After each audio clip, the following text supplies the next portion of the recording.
Welcome back to the big question. As promised tonight, Deputy President William Ruto is our guest, and we can't thank him enough for, of course, creating time from his busy schedule to make time for us on the big question. We really appreciate it. We thank you so much, Deputy President, for making time for the big question. Keep sending us your comments and questions to 22422 and on Twitter using the hashtag the big question. And before we start with what the Deputy President says, our questions or your questions, of course, he's also talking about the scorecard or Jubilee scorecard. What he says is also wananchi. And of course, you're going to give him time to talk about that. Of course, there are a lot of other issues, including corruption and security, we're going to discuss after that, plus corruption allegations that have been made directly against the Deputy President. He's going to respond. We're trying to go into cover all of that. But first, of course, as requested, we're going to grant him his few minutes. Thank you very much, Hussein, and thank you very much for allowing me to come onto your station so that I can share my views with Kenyans, and as you've said, you can ask me a few questions. Right. First, let me say that you've asked about the Jubilee scorecard. Right. I have the following to say. We went out to the public in the last general election with a Jubilee manifesto, and Kenyans voted for President Uhuru Kenyatta, myself, and the Jubilee fraternity to run government. Right. And on the basis of that manifesto, which we are working hard day and night to make sure that we deliver on every pledge that we did, a couple of things stand out.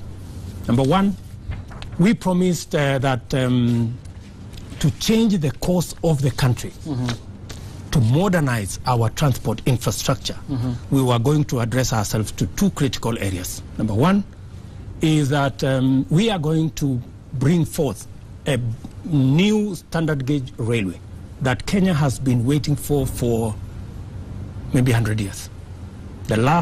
The railway that was built here was built not in the last century, in the century before. And I want to tell the Kenyan public that we are on course on the standard gauge railway construction. Right. We promised that by the next general election, in fact, by June 2017, the section between Nairobi and Mombasa will be delivered. Okay. And we will begin to use that railway. What will that do? It will reduce by about 60 to 70% the transport costs along that corridor. We have done many other things to improve the turnaround time around the port. It used to take 21 days to move goods from Mombasa to Malaba. Now it takes 6 days, 5 days. We've cut down the number of days, whether you're moving to Malaba, whether you're moving to Bujumbura, whether you're moving to Kigali. We did also tell the country that there is a new way of delivering our road network ahead of time. We have constructed approximately between 12 and 13,000 kilometers of tarmac. We want to do 10. We will be going to Cabinet Tuesday next week to complete the process of the first 2,500 next week. And we will, Kenyans will see a new, robust development of road network in the country. Okay. We promised the country that electricity is not going to be any more that you get on the basis of who you are. That's why we're saying in our first phase, we want to get electricity to every village. And the way to do that, number one, is to make sure that we deliver electricity to every primary school in Kenya. 2 years ago, when we took over, there were only 8,000 primary schools with electricity, 8,200 to be exact. By last week, when the president was launching that program, we had already done 18,000 primary schools. We are left with 1,600 primary schools, and our target is by July, every primary school will be on power.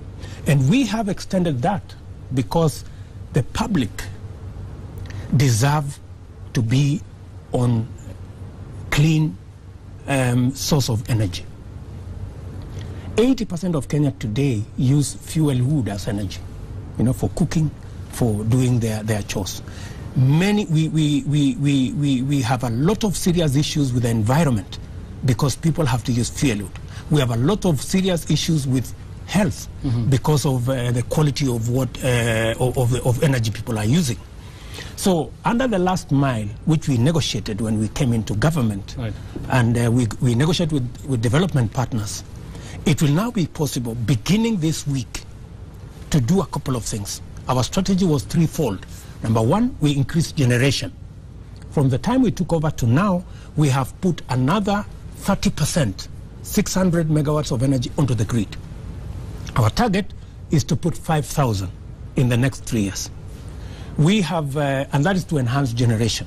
Number two is to expand distribution, what I have told you. Make sure that we get to every school and eventually get to every home. We have now reduced the cost of connecting to power from 70,000 to 35,000 to now 15,000. Yeah. And we've even developed a model that you can pay the 15,000 over a period of time, so that we can get more Kenyans connected to electricity, and it doesn't become a premier thing for you to be connected. On that, of course, this is your time, like you said, but on that, the issue, and many have been talking even on SMS, saying, yes, the connection rates may have gone lower to about 15,000, but the problem is being connected and, going to KPLC and telling them that you need to be connected in a certain area, and they tell you you're not close to a transformer, it will take time and all that. That is now what we are trying to manage. Number one, we launched 4,000 transformers to eliminate that particular matter, that because many people were told you cannot be connected because the transformer is far.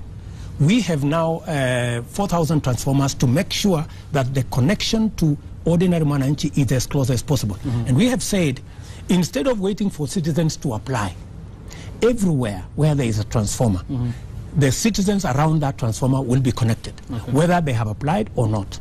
And then those who have money will pay. Those who don't, they will pay as they consume the electricity.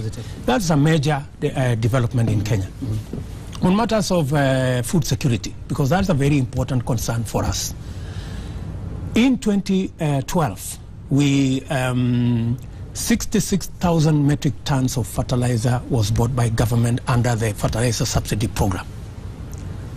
In 2015, we had tripled from 66,000 to 205,000 metric tons that we distributed this year.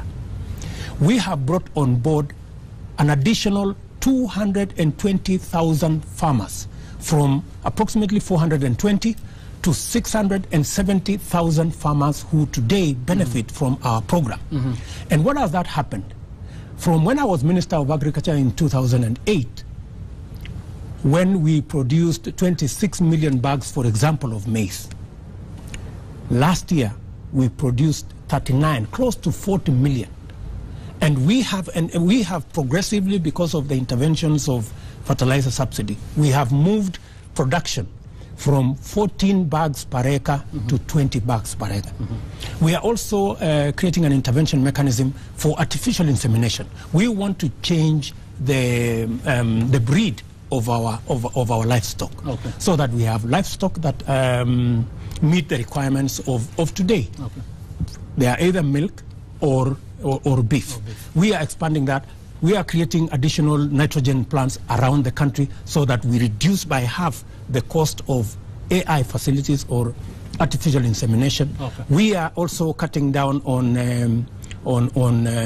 vaccination by making sure that we move from water-based to oil-based vaccination. That if you vaccinate 1 year, you don't have to vaccinate 3 times, as is the case at the moment. We are also expanding education. I want to tell you, Hussein, today, because of what we have done for 10 years, since the free primary was introduced, the capitation remained the same. It's only this year we moved it up by 35%. Meaning we have moved the capitation for both free primary and free and subsidized secondary from 28 billion to 40 billion. We have also identified, on the basis of research, that we have a serious skills gap, that makes it impossible or less possible for more young people to be employed because they do not have relevant skills and competencies. To be able to close that gap, last year we rolled out 60 technical training institutes. This year we have already advertised for another 70 technical training institutes to close the gap and to make sure that our young people who come out of school are more employable. To improve their employability is to equip them with skills that actually helps them to engage with the labor market. That is an all array of interventions that we are making. On matters of health, if I can conclude there, briefly, I can see you're pushing me. I'm not pushing you. On matters of health, we looked as government and we said, yes, health is devolved to counties. And we are working very well with county governments. There are exceptional examples of what county governments are doing. And I must give it to them. They have removed the old problem of ghost doctors and ghost workers and ghost nurses. Because of the supervision that is now closer, many of those areas have been closed. So what did we do? If you go to Kenyatta today, there is a queue for 6 months if you want to get cancer treatment. There is a queue for 4 months if you want to get dialysis. You have to wait, hopefully that you don't die in the process. So what did we say? We said we must create a level 4 and a level 5 hospital in every county in Kenya, at least 2 of them. And we went out of our way to say the same thing we did with security, where we leased vehicles for the police, so that we avoid issues of maintenance, we avoid many issues that are accompanied with buying. We now have a program to lease equipment, which are going to specifically target areas that are chronic and that are serious. Dialysis, cancer, and that is cancer, theater, and ICU facilities. So that citizens don't have to leave Lodwar, which is 600-700 kilometers to come to Eldoret, for ICU facility or for cancer treatment. They can find it right at their doorsteps. And for your information, majority of this equipment is for diagnosis, so that we can deal with these issues well ahead of time. We do not have to go to the extent of treatment. If cancer, for example, women, the mammography machines that we have bought under this program, that we have leased under this program, if it is discovered ahead of time, a simple surgery would deal with it. But if it is not discovered ahead of time, what it will be is that it is life-threatening and it will cost an arm and a leg to be able to treat it when it happens.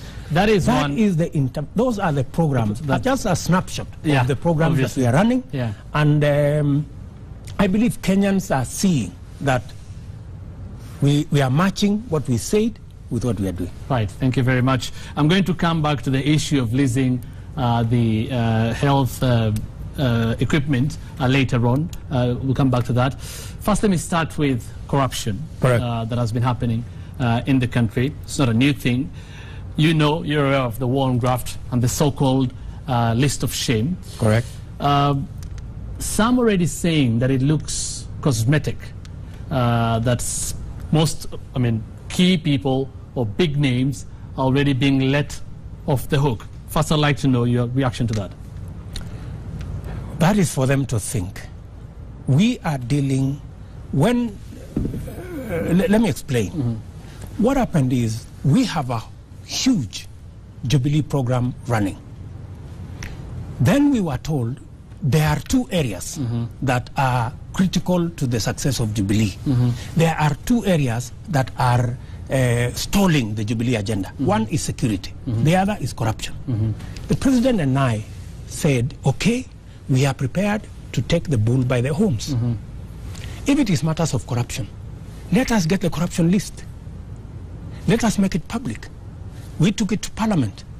Everybody was asked to take their bullet, right? And the president was very clear. He didn't say anybody was innocent or guilty, because he doesn't have the instruments to determine guilt or otherwise, right? There are independent institutions.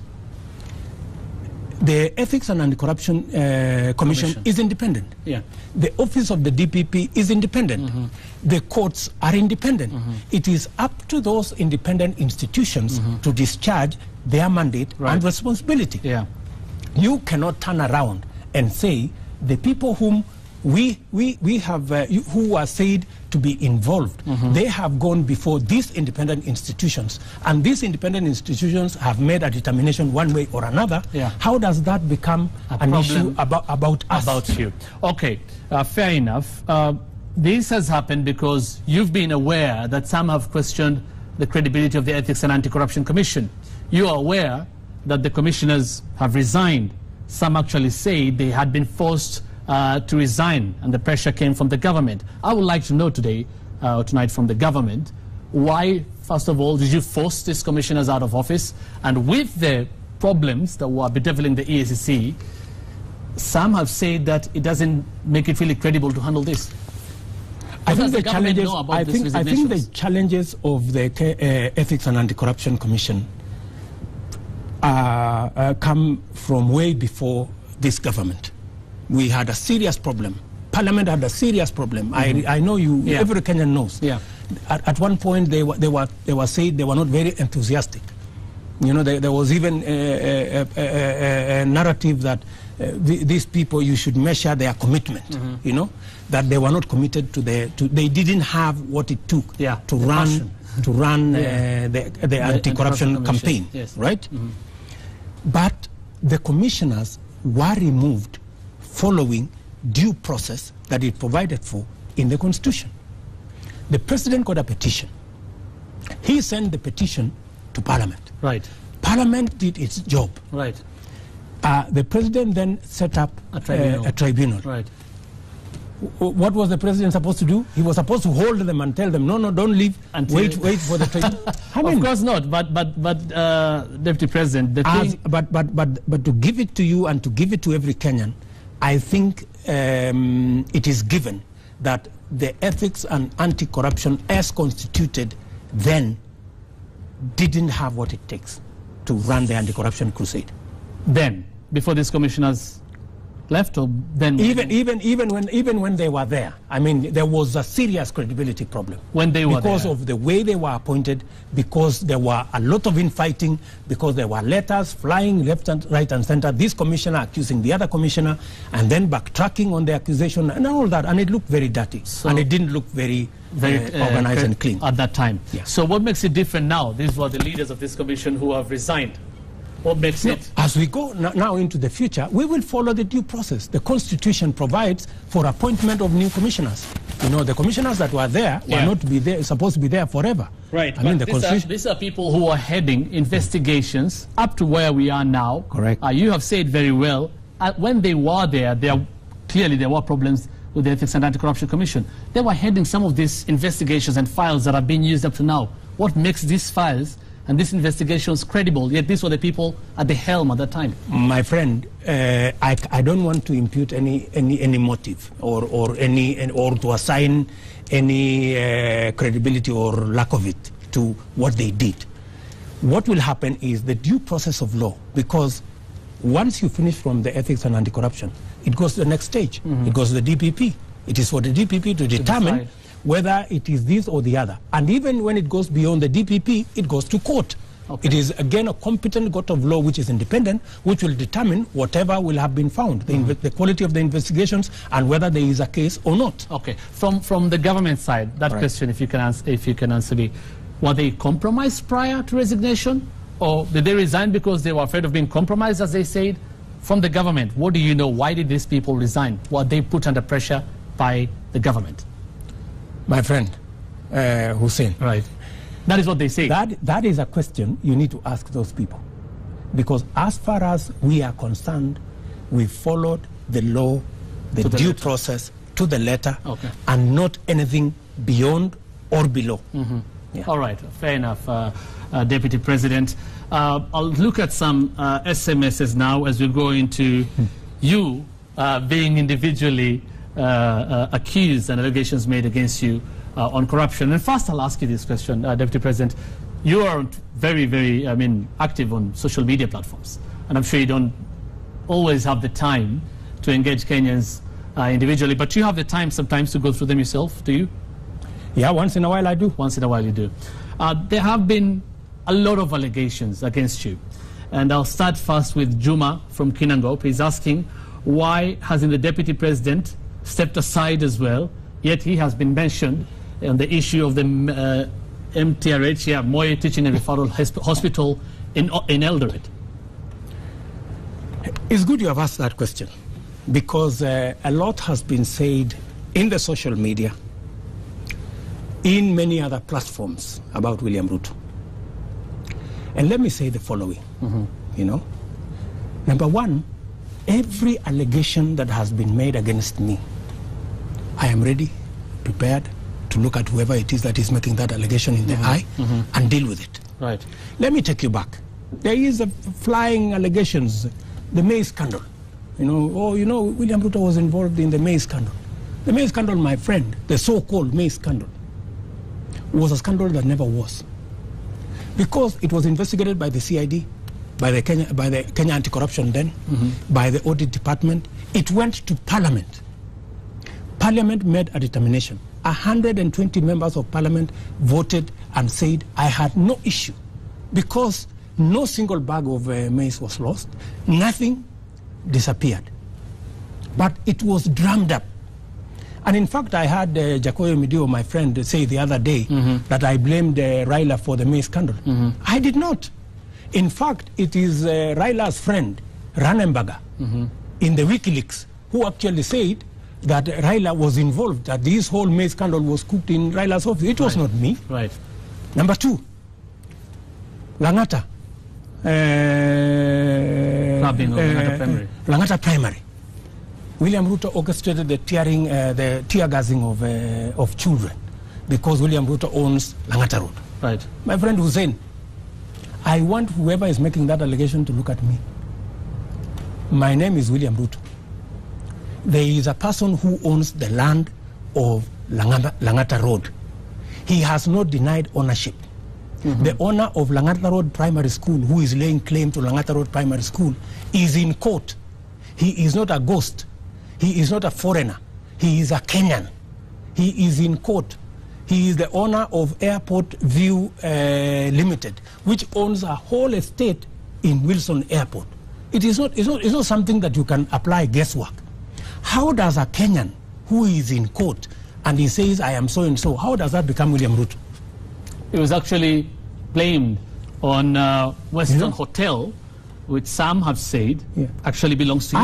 I have interest in Western Hotel. You have interest in Western Hotel? Western Hotel is completely different from Langata Road Primary School. Each one has its own title.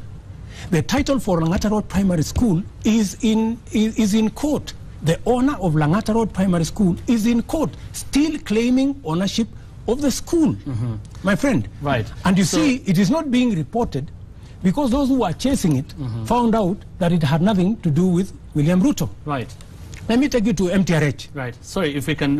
So these are clips of Western Hotel. I think this was a while back. You were there when the construction. But you've said today that you have an interest in Western Hotel. Correct. That means you own part of Western Hotel. I own shares in Western Hotel. You own shares in Western Hotel. Yes. But you're saying this was not coming from Western Hotel, because the information we had was that trying to grab this land, Langata Primary School, was to create a parking lot for Western Where Hotel. does that come from? Do you have, has the owner of the plot told you that he was selling it to Western Hotel?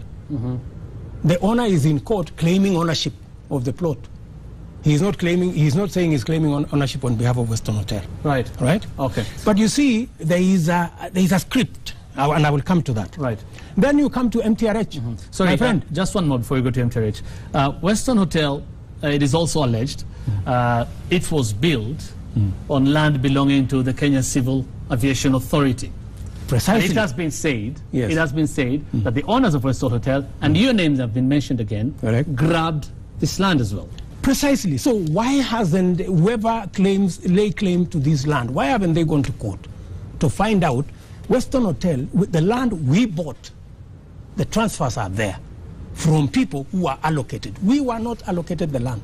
You bought from KCAA? No, we didn't buy from KCAA. We bought the land from people who had been allocated the land. And the documentation is there. I don't know why is it so difficult for people to go and get the truth so that you can process whether it is this way or the other way. That is the point that we need to create clarity. But you know, this was ring fenced to look like this is William Ruto. Yeah. This is tear gassing children. Right. This is a script. And we can see that on the screens right now. Correct. You're explaining right now. Do you think at that time your silence may have made this worse, and especially the way, on when the children are being tear gassed? How did you feel about it? I was in The Hague, unfortunately, that time. And I had no reason whatsoever to explain myself because the owner of the plot existed and they explained themselves. Why didn't you explain yourself? Because you had no claim to it. The same way, why would I explain myself? I had no claim to the piece of land, right? If it was a story about Western Hotel, right? Western Hotel, I have interest in Western Hotel, you know? And I have said in the past that I have interest in Western Hotel. I may not entirely own the Western Hotel myself, but I own it with other people. Did you feel it necessary when it was said it is the owner of Western Hotel, Deputy President Ruto? At that time, your name was already mentioned. Did you feel it necessary to talk about it? It is actually the Star which wrote, and our lawyers wrote to the Star, and the Star wrote back to apologize. That they had made an unfounded claim that there was a relationship between the school land and Western Hotel. All right. Let us move to the Moi Teaching and Referral Moi Teaching and Referral is another very interesting one. Right? By the way, I come from Eldoret. Right. That we all know. And when this plot was, when this whole district hospital the district hospital, when it was transferred to become a referral hospital, we didn't have a district hospital for a long time, right? When I became deputy president, I came to learn from the CEO of MTRH that there was an expansion, an upgrade program. This was last year. This was last year. And he made an appointment to come and see me, right? I told him to come. He came to my office at Arambe House Annex, right? To explain to me why he needed government support to push the program of upgrading MTRH. Okay, so he came. He came with a supposed contractor, with this group now that eventually involved Herbert Ojwang. Right. And I knew Herbert Ojwang. So I asked Herbert Ojwang. I knew him as Raila PA. Okay. Yeah. So I asked them, and what is Herbert Ojwang doing here? And then he said, oh, you know, he's part of the Chinese group. Okay, so what is the issue? Oh, you know, I didn't know that this was a program of 17 billion. When they told me 17 billion, I asked them, my friends, I know where MTRH is. Where are you going to put a 17 billion program in the place where I know is congested? So they say they are going to break, I don't know which theater. I don't know they are going to break which place. I don't know they are going to erect a 5-story car park because there is no space. And I told them, if you want to put up a 2 billion shilling car park, 2 billion shillings in Eldoret can buy 5,000 acres. Surely, do you really want to spend that kind of money on repairs? I don't know, expansion. 17 billion shillings in my mind can build a whole new referral hospital. Complete with theaters, with teaching, with lecture halls, with a 2,000 or 1,500 bed capacity. Why would you want to spend that kind of money in a congested place? Right. So I told them, my friends, this is not on. Right? Then? I told them in my office. That same day they came to see you? Yes, I told them, this I don't agree with. In fact, we should get land and build a whole new hospital. Still in Eldoret? In Eldoret. A whole new referral hospital. So that we can surrender what is today MTRH back to the county as a county hospital. Because as we are talking, there is no county hospital in Eldoret. There is no district hospital because that is what was taken over and made the Moi Teaching and Referral Hospital, yeah. right? Yeah. And I instructed the Ministry of Health to look for land. And they negotiated with the Ministry of Interior.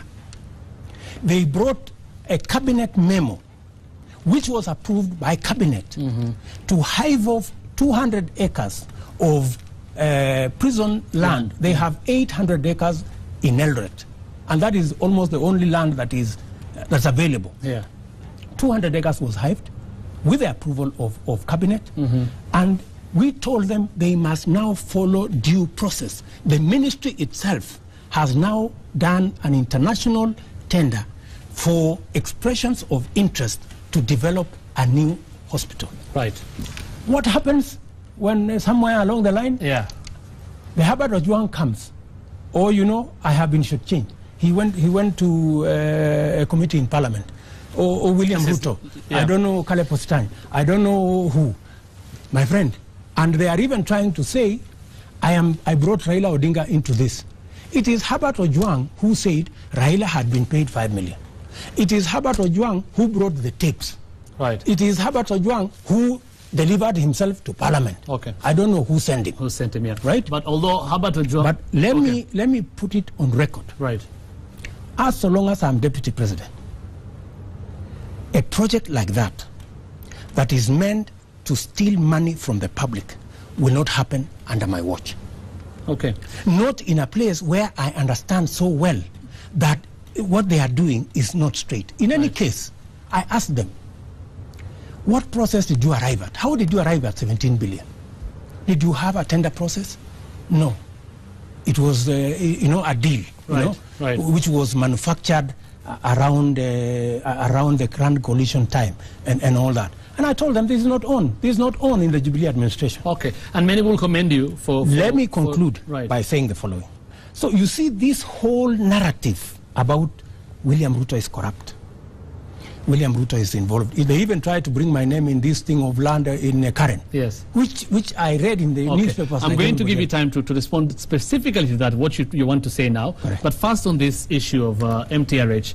First of all, why did Herbert Ojwang and Chinese Wu Yi Company, why did they come to you as a deputy president? I don't even know. This is under the health ministry. Why did they come to you? Kibosia came to see me because he wanted government support, because we had a list of items that we wanted to get from China, a priority list from China. What are the priority areas that the government of Kenya is interested in?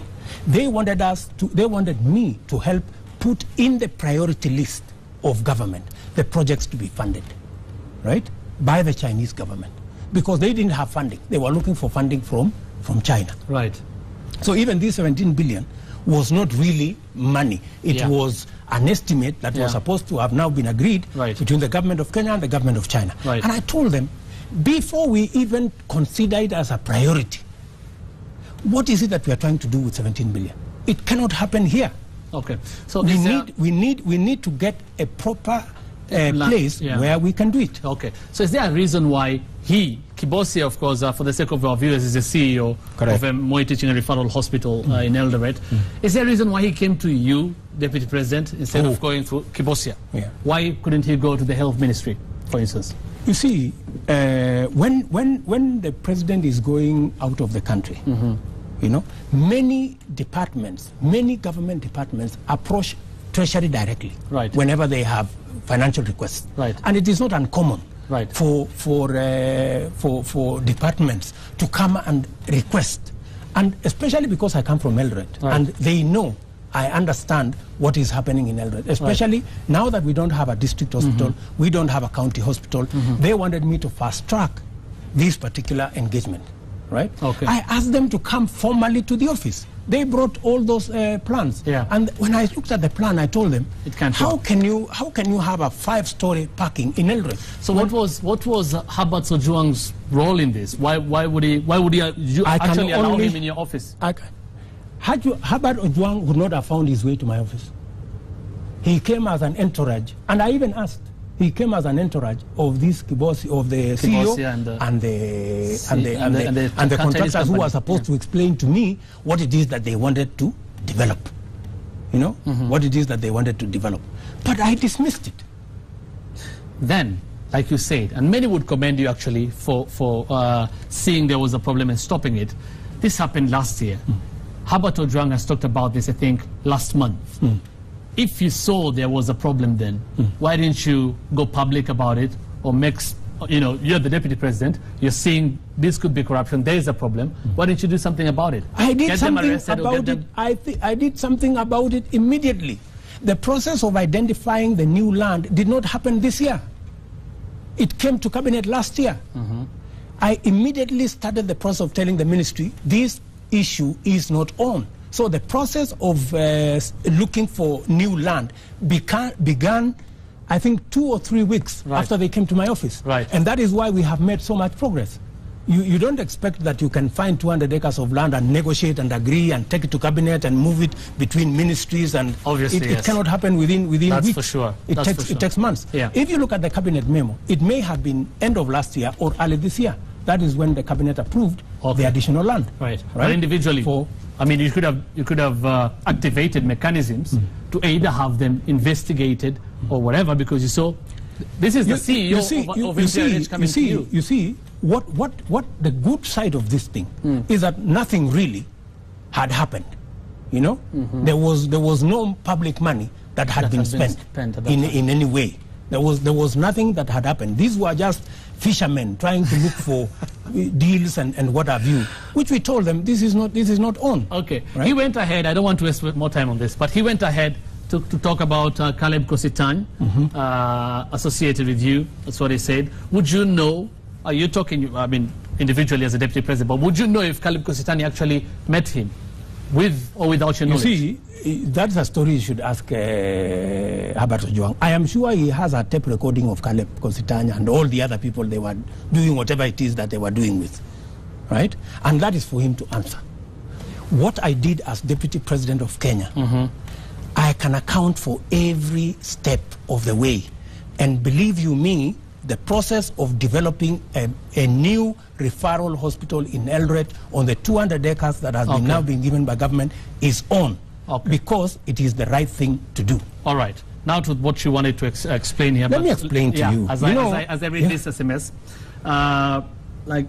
this is Kimani from Gishugu, says, ask the deputy president about his incessant mentions and involvement in land grabbing scandals like Weston, Ruai, Renton, Ngong Forest, Darbo. It has always been there. And you've actually, Karen has also been mentioned. I don't know if you look at social media, this is what they say, not what we are saying. They actually call you names like land grabber or private developer and all that. Social media, you know, is a place that you shouldn't take too seriously, because they are capable of announcing your funeral when you are alive. Yes, the other day you saw what they did to Mudi Awori, our old man. If you are not careful with social media, some of our presidential candidates who depended on social media, they woke up to realize that the social media who had told them they are going to win the elections, they hadn't gotten enough votes to become members of parliament. But you can overlook the whole of social media. No, I'm just saying. So you have to know how much to believe in the social media. But you've had these names labeled, and people are asking, why is it that all the time? That's why I want to explain. That's why I want to tell you. And it's good you've given me this forum so that I can answer to some of these things. You know, there is a consistent narrative being developed. Initially, many people believed that this government would not survive because they believed myself and Uhuru Kenyatta would disagree. Right? They waited for a year. It didn't happen. Then they went ahead to give money and, orchestrate some of the URP people to say, oh, Uhuru Kenyatta is a bad man. He has to change William Ruto. He has shortchanged Jubilee. Jubilee did not get half of the 50% of the government they had been promised, blah, blah, blah, blah, blah. William Ruto has been shortchanged. Uhuru is a bad man. That did not sell. Now they went and thought, okay, this seems not to be working. They developed another narrative. Oh, William Ruto has lost control of his block, of his backyard. Right. You know, blah, blah, blah, that did not sell. Now they came up with a new narrative. Uhuru Kenyatta is a good man. You know, the bad guy here who is baggage is William Ruto. You have actually been called a baggage to the president in Jubilee. Correct. You know, William Ruto is the baggage. You know, being called baggage is not new to me. Uhuru Kenyatta was told from day one, you can't work with William Ruto because he is baggage. He is baggage because, you know, the Kikuyus and Kalenjins have fought. Right. So you can't work with William Ruto because he carries the Kalenjin baggage, which the people from Central Province will not agree. President Kenyatta knows politics better. You know, he understands what is and what is not. Right. Right? So this narrative now they are trying to develop. And you know, they have been trying to, when they realized that Jubilee was not breaking, when they realized that we were delivering on our manifesto, right? We were delivering on our pledges. Then they decided to say, we are going to find these people on two things. One, insecurity. Two, corruption. What do? We must color William Ruto corrupt. So get everything and put it on William Ruto. Get everything and put it on William Ruto so that he can be seen to be the bad guy. You know? Right. Who are these people? So, of course, who are they? Some of the people are our political competitors. It's a campaign between our political competitors. And some of the people whom we have stopped, the people we stopped from creating a scandal out of the railway. Right? The people, you know, there's been an attempt to create a scandal for Jubilee. And I've told these people, there will be no, there will be no golden bag. There will be no Anglo-Leasing in Jubilee. From within the government. They tried to create a scandal out of the railway. We refused. We stayed the straight and narrow. They tried to create a scandal out of the laptop. We refused. We said we must follow due process. It is better we delay the delivery of that program by whatever time it will take, but let us follow due process. They are trying to create a scandal today using the leasing of equipment, which we are on health. That will not happen. Now that all that has failed, they want to create a scandal out of William Ruto. Is that why? And you see, Hussein, they will fail because they have tried this. They even took me to court and said about Ngong Road forest land. Even when there was a bank saying we are the ones who we were paid the money, they didn't want it. Right. They took me to court. What did the court say? William Ruto has no case to answer. So who are these people? Are they competitors or also within government? Some of the conspirators there. And you know, let me tell you, Hussein, I represent a very big millions of young people who share a background like mine. Okay. And there are people who are jealous.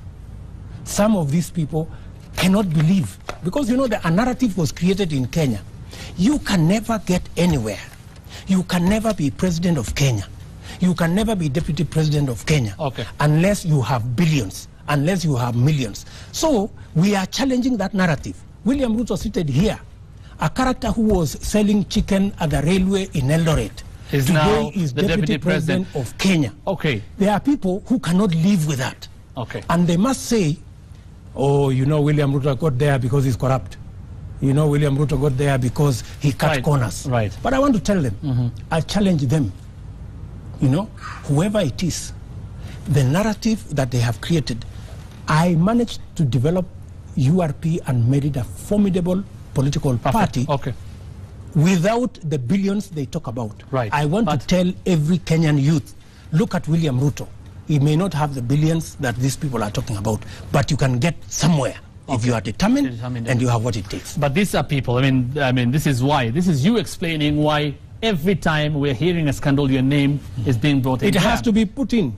But if you're not telling us where you think this is coming from, is it within government? Is it without government? Who exactly people? I don't want to use this platform because I'm here alone. I don't want to say person X, person Y. They are not here to defend themselves, and it's going to be unfair. Okay. And you see, one of the reasons coming from the background that I come from, I am used to these wars. Which war haven't I fought? Which war haven't I fought? Okay. One of the issues you talked about, MTRH, when you're dismissing Herbert Ojwang as a conman, which he is. Okay. That's what you said. As a conman, that's what you called him, Herbert Ojwang. What do you call a guy? In fact, some media house was calling him the whistleblower. Okay, a character who has said he was going to be paid 800 million for walking around streets and right. you know, I don't know doing what. The matter is under investigation, Deputy President. But you said then that if Herbert Ojwang and Raila Odinga are gearing up for a political battle, let them come out and face me. And people on Twitter and 2242 today are asking, do you have a personal problem with Raila Odinga? Or, this is actually F. Okango, ask William Ruto if he has a personal problem with Raila Odinga, or it is just politics, and whether you can even work with him in the future. I have no personal problem with Raila Odinga. I have an issue with him and his PA trying to create a scandal out of MTRH, which I stopped. So you think he's behind that? But surely, you know, the tapes were brought by his PA. Inside the tapes is him receiving 5 million from these crooked people. Right. In that tape, this Ojwang Herbert is trying to make allegations about me trying to, I don't know, use who, I don't know to do what. Okay. I mean, what is your inference? What would be your inference? Tell me, my friend. It's not really about me. I cannot comment on that. Okay. I cannot comment on that. Right. Yeah. So you don't have a personal problem with Raila Odinga? I don't have a problem. Politics? I don't have a personal problem with anybody. Yeah. Okay. This is not personal. Okay. Let's try and move it forward now. We're running out of time very briefly. Somebody here says, Dear Deputy President, we generally recognize the efforts the government is making to stamp out corruption. Our question is, how come that no effort is made to overhaul parastatal appointments, which are clearly tribalized? It is too difficult to carry annual audits, and nothing has changed since the last time NCIC gave us a data that these appointments come from 2 key tribes in this country. I think we are well beyond that point. I think if you look critically at what has been done over time, the problem has been built over a long time. If you look at the appointments that we made last, the quarrel was not that they come from this tribe or that tribe, because it was representative of the whole country. The quarrel was some of these people are old, right? That was the issue. Yeah. That was the issue last time. So I think we are making progress, both at the national and the county level, making progress in such a way that progressively we attain the constitutional threshold for making sure that all appointments are fair, they are regionalized, and they are a fair balance. Okay. And a fair representation of Kenya. I want to move very quickly and briefly, if you can be kindly, to security. Yeah. Today, actually yesterday, you talked about it very well with the President, the Madaraka Day celebrations. Many have been asking, is this a government that keeps talking and doing nothing? By the end of the day yesterday, let me finish, by the end of the day on security yesterday, Lafay in Mandera County was reported to have been taken over by Al-Shabaab. The whole of last week we had a similar case in Garissa, Ijara actually, in Yumbis. Why would you say this is happening? Let me take you back, just for a moment. Let me tell you, Hussein, and it's good you have asked this question, because a perception is being created as though we haven't done much on this matter. Let me explain to you. For the very first time in the history of Kenya, the police are mobile. They have close to 3,000 vehicles leased by the Jubilee administration. I was in Nyamira on Sunday for church service. The county commissioner, before the congregation, stood and said they had 22, in Nyamira County alone, 22 brand new Land Cruisers delivered by the government from about 4 that they have had before. Old cars. Today, the police can respond much more faster to incidents than they ever did before. Right. Today, we're improving the terms of service of our policemen and women. Every policeman today has an insurance cover, right? Okay. To make them work better. Every policeman today will have a medical scheme. Okay. We are working with Safaricom. We now have a modern 21st century communication equipment for our police. Okay. For the first time, we now have in our major cities security surveillance cameras around the clock, around the country. Right. What if you look at the statistics, Hussein? Ordinary crime, carjackings, murders, has gone down. Right. And that is what the president yesterday was talking about. Right. The problem of terrorism and extremism, right, is a problem that we are tackling. And we are working with the rest of the world. It is happening not just in Kenya. It is not isolated. ISIS is terrorizing the whole of Europe. Middle East and Europe, right? Yeah. And that is for sure. I was in Nigeria. Nigeria is bleeding. From Boko Haram. From Boko Haram. And that is true. And we are actually... and what we are saying is, while we are tackling ordinary crime, and we are succeeding, we have made a lot of progress in ordinary crime. Right. For the very first time, we have 10,000 young people joining the police force.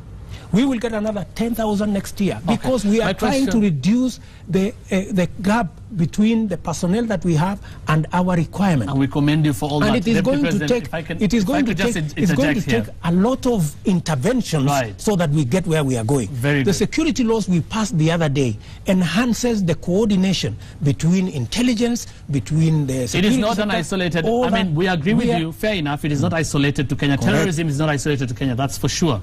I'm actually appealing to you now as a person, your heart as the deputy president, not as the deputy president, William Ruto, you're the deputy president of this country.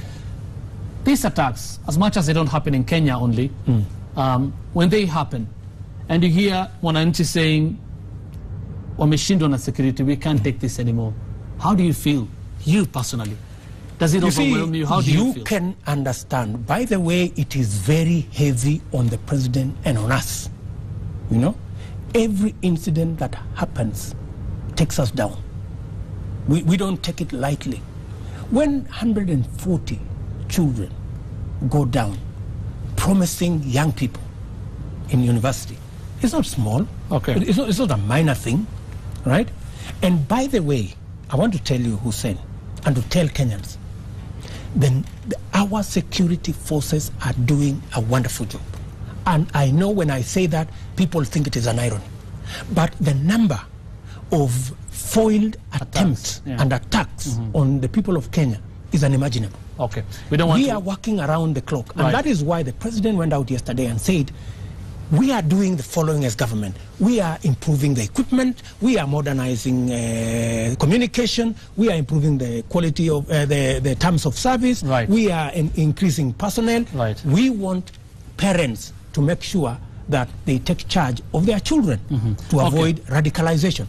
Every Kenyan have a role to play. On this issue of radicalization, radicalization, we are going to succeed. On this issue of radicalization, Otieno in Kisumu says there was a list of financiers and terror suspects promised by northeastern province leaders, the former northeastern province, that is northeastern region, and especially by Honorable Adan Duale, who's a key member in the Jubilee government. Duale and the former northeastern leaders have done a wonderful job.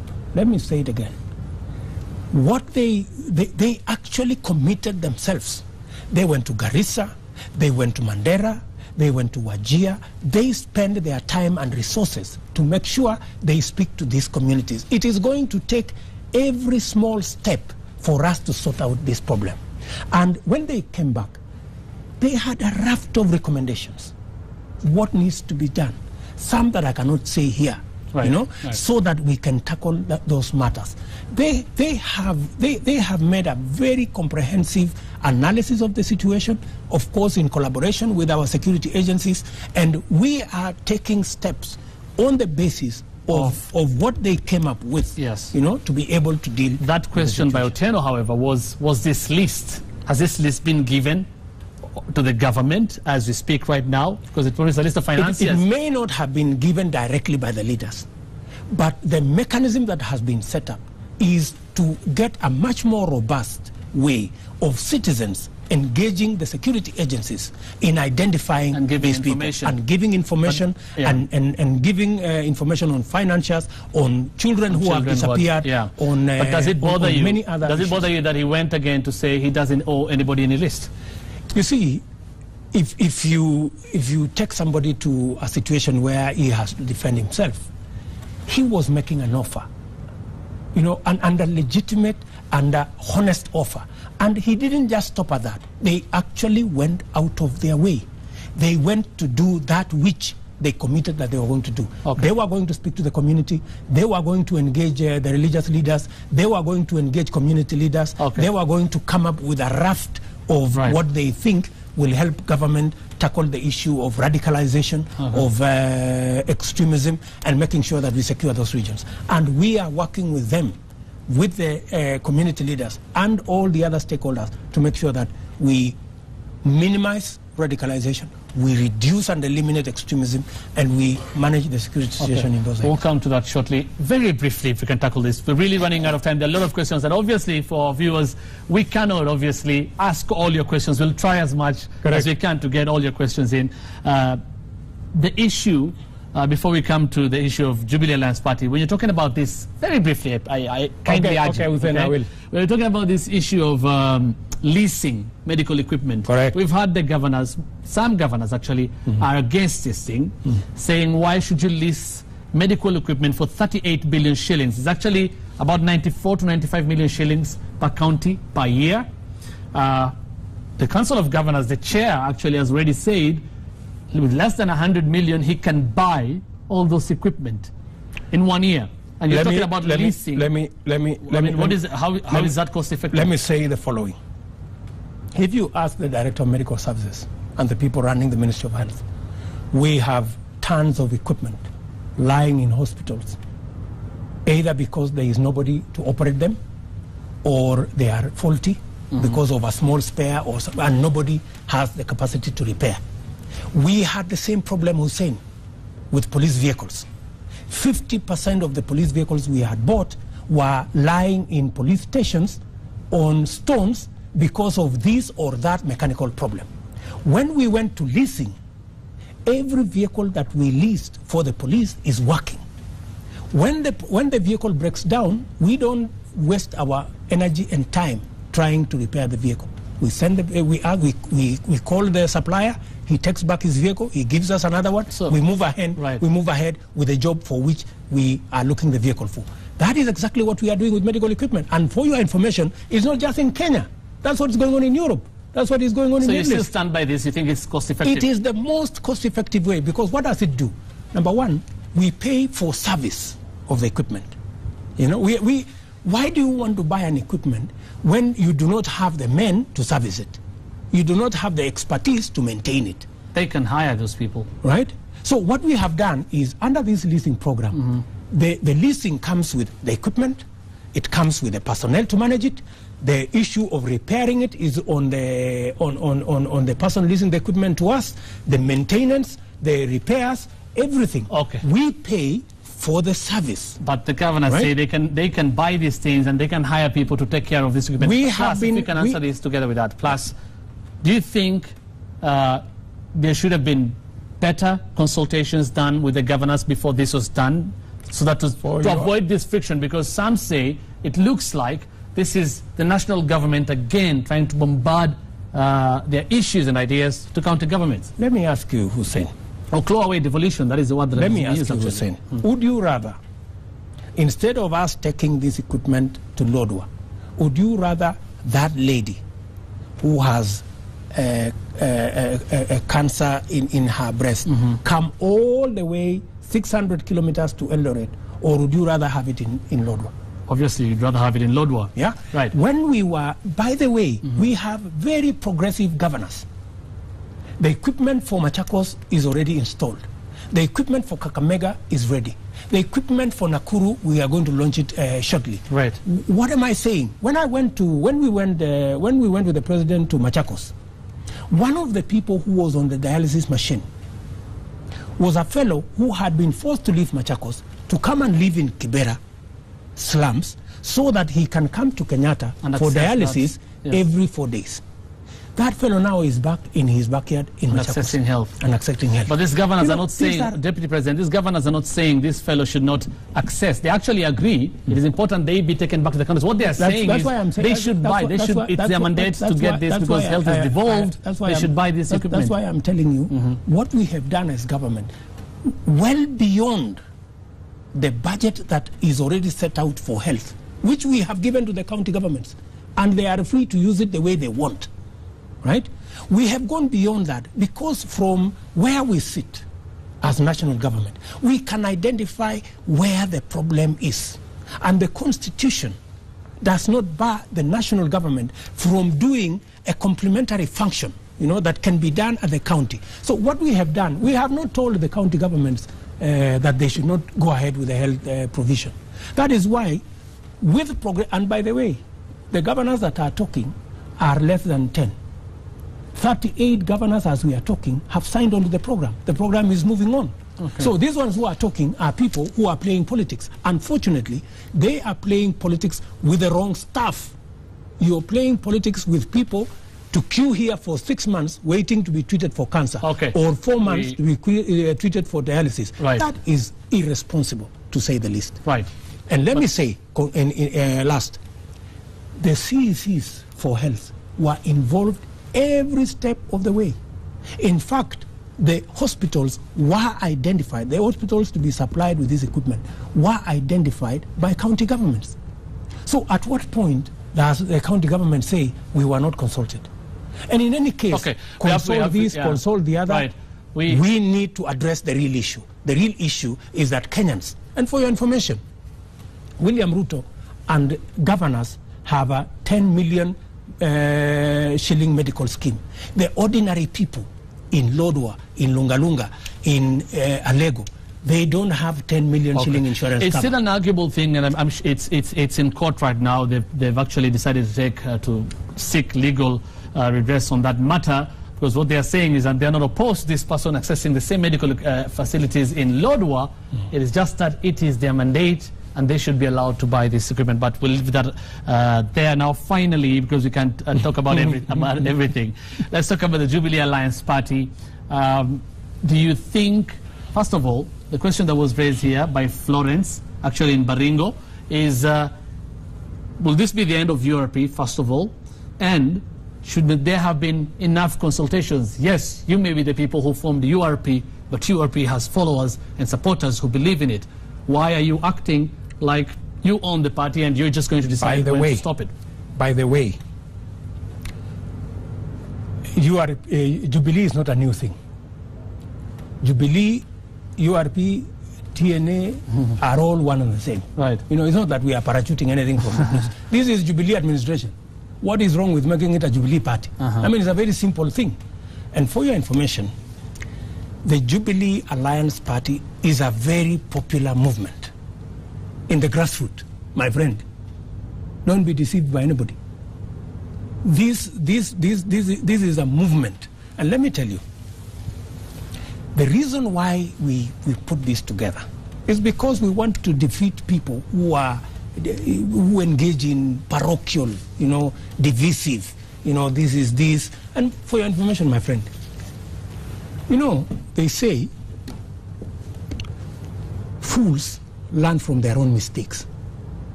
Intelligent people learn from the mistakes of others.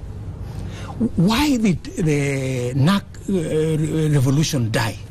It died because of pull and push. I was shortchanged, we were not consulted, I don't know what.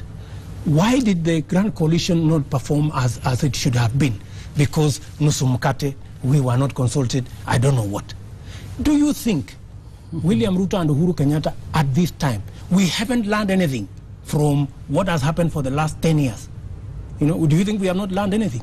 That trying to work at cross purposes costs the country and costs our support base. That is why we are merging these forces into one political party, easier to manage, everybody reading from the same script. Right. We avoid these divisive people who want to say this is URP, this is TNA, this is this group, this is that group. That is for sure. Want to work but together. You have people who are in URP by right, and they also have a voice in URP, and they're saying we need to be consulted. And URP has signed into the Jubilee Alliance coalition yes. as parties. And that process of consultation is going to move ahead. We've just given the direction that this is where we are going. That process is going to come and we will eventually get You've mentioned it yourself. You've talked about Ruto losing his grip in his political backyard. That has been mentioned. I mean, we saw it, especially the latter part of last month. Those are stories. There are people who, Mahatma Gandhi said, first, they will ignore you. Then they will ridicule you. Then they will fight you. And then you win. That's exactly what's going on. Because initially they thought, William Ruto, he cannot manage a presidential campaign. Forget about him. Right. Then they came and said, he can't go very far, blah, blah, blah. Now they are busy trying to fight me. To say, William Ruto is this, he is the problem in Jubilee, he is the stumbling block, he is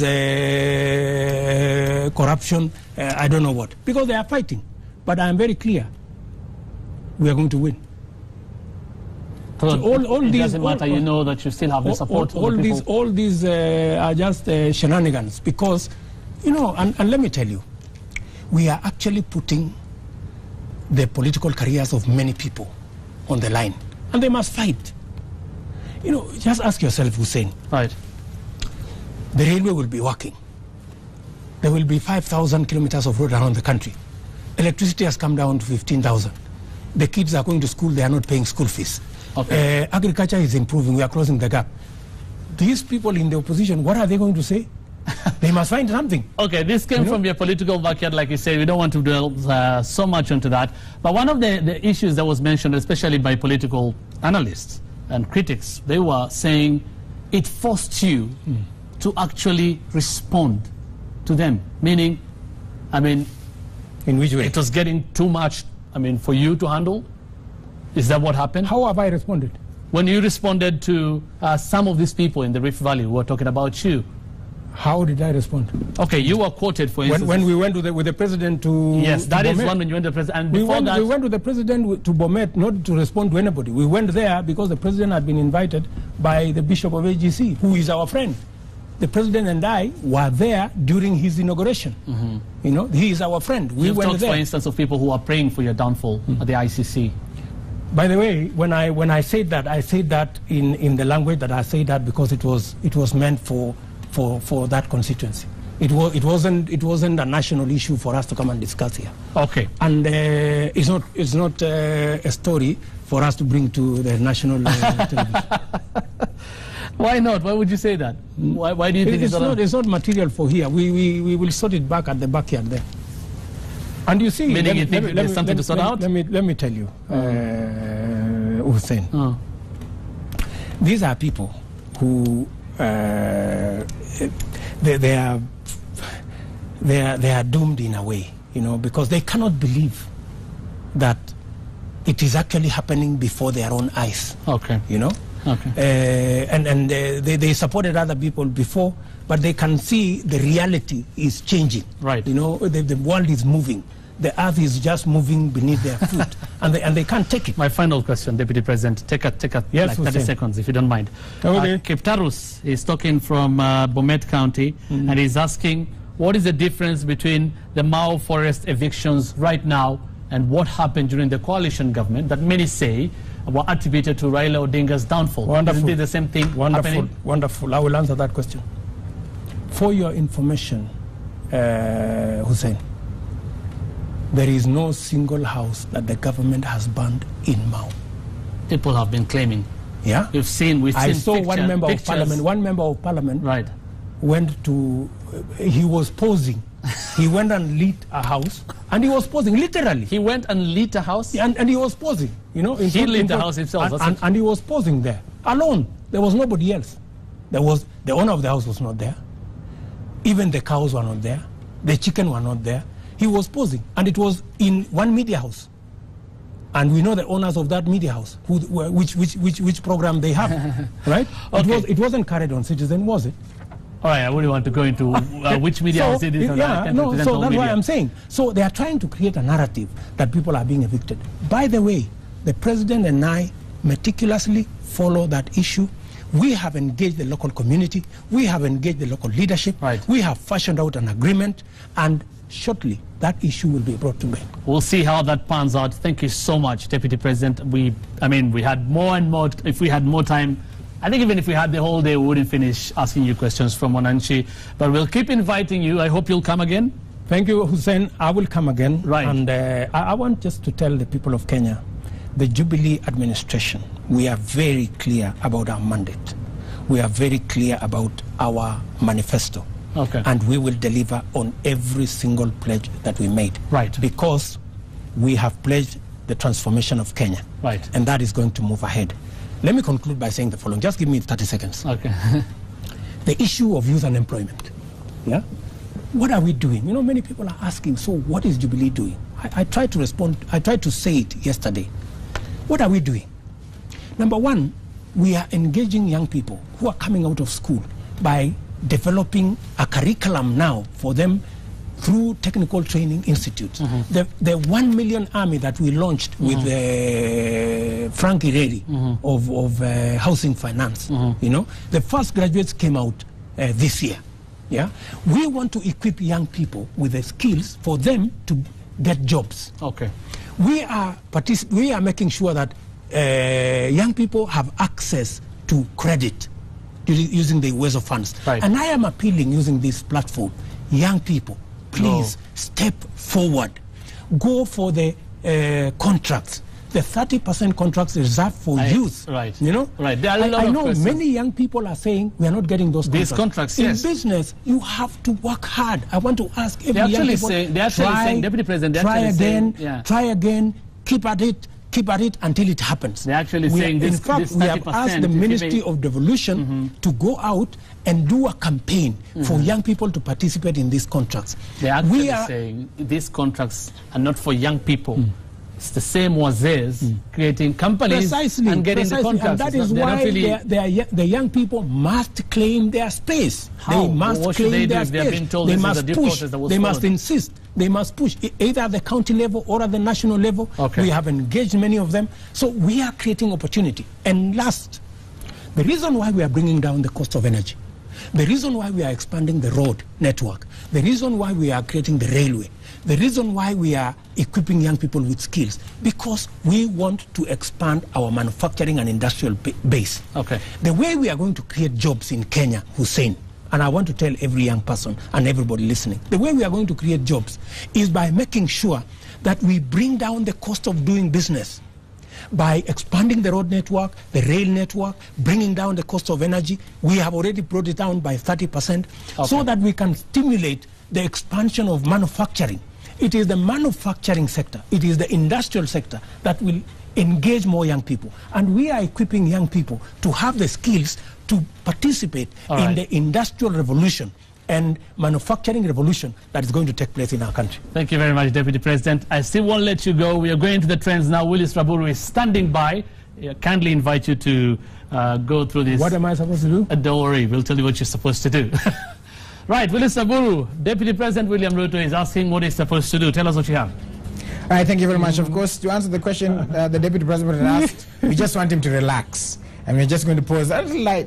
We're taking off the gloves. If we can get Raburu, just hold on. If we can get the Deputy President to hear what you're saying.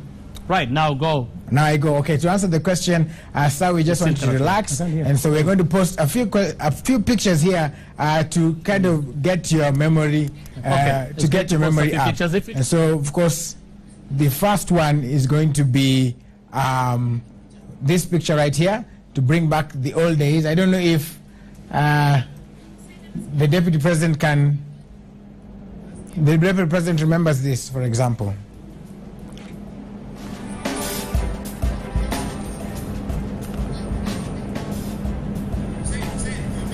Right. Do you remember that? I do. You remember that? I think I was in standard 6 or 7. I think he promised kids free milk at some point. It was in your manifesto, I believe, at Kasarani. This is one of the things he said. Maziwa ya Uhuru. Uhuru milk. I think that is something that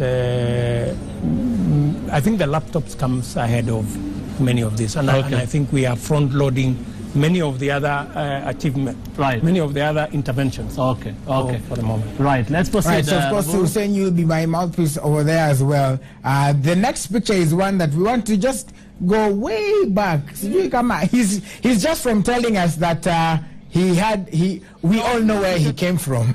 So if you can have that picture, I want to read it loudly, if you don't mind. Let's have that picture again. Yeah, let's have that picture again up so that we can see what it says. This is when he was the hustler, I believe. If you can have that picture, yes. There it is. For Eldoret North constituency, vote William Ruto, ukweli wa mambo. Let's have the other picture. I'm sure there's another one. Then I was then 31 years. Then. You were 31 years old. This was 2000 and... that's the first time I ran. 2007. Yeah, and you won. I won. Right. All right. Right, let's go to the next one. This one he'll have to do a little bit more extra explaining. So there it is right there. I believe the man with the blue shirt and the jacket should be the deputy president. And who is the person one standing next to him? He's explaining, Rabu, and when was this? Right, let him explain. You're saying this is your friend? I'm saying that must be Kapsabet Boys. That is a friend of mine called Naftali Sawe. I think he worked with Telecom Kenya or somewhere like that. We were together in Form 5 and Form 6. Right. Yeah. Right, that is the picture there. You can see him with his jeans. Right, and of course, I want to go to the next. Fashion. The next picture there, Sasa Indio Rojo. Yeah. William Ruto, they are dressed in baggy pants. Them days. Very fashionable. Well, that is my wife Rachel and I. I think that was just when we were courting or we were just newly married. That was fashion. That was fashion that time. That was fashion. So don't laugh at. So you're in the courting or you were married already? Yes. She'll be very angry that you didn't remember that. Trust me. But anyway, Raburi, do you have any other picture? Yeah, there's one last picture here, of course. There, compare and contrast the fashion then, the fashion now, and they've probably come a mighty long way. Are you still the hustler that people know, Deputy President Ruto? And by the way, when you look at those pictures, those days, and now, what do you think? Did you ever think this will happen? You know, it takes God for some things to happen, right? Some people ask me, why did you cry when you were in church? You know, I mean, Mohammed, if you look at where some of us have come from, right? Surely, how would this happen? And that is why sometimes I don't blame people when they have issues. How did William Ruto get here? You know, where did he find what? How did he find the wherewithal to get here? But I want to tell them that what God has ordained, no man, however mighty, can stop. All right. Thank you very much, Deputy President William Ruto. Thank you very much. Willis Strobori, because of time we can't really go into everything, but Deputy President, thank you so much for making time for us. Thank you very much. A lot of questions, of course, still coming in. We'll try and get you again here next time. Thank you so much for making time for the big question. Thank you. We're taking a short break now. We'll be back shortly.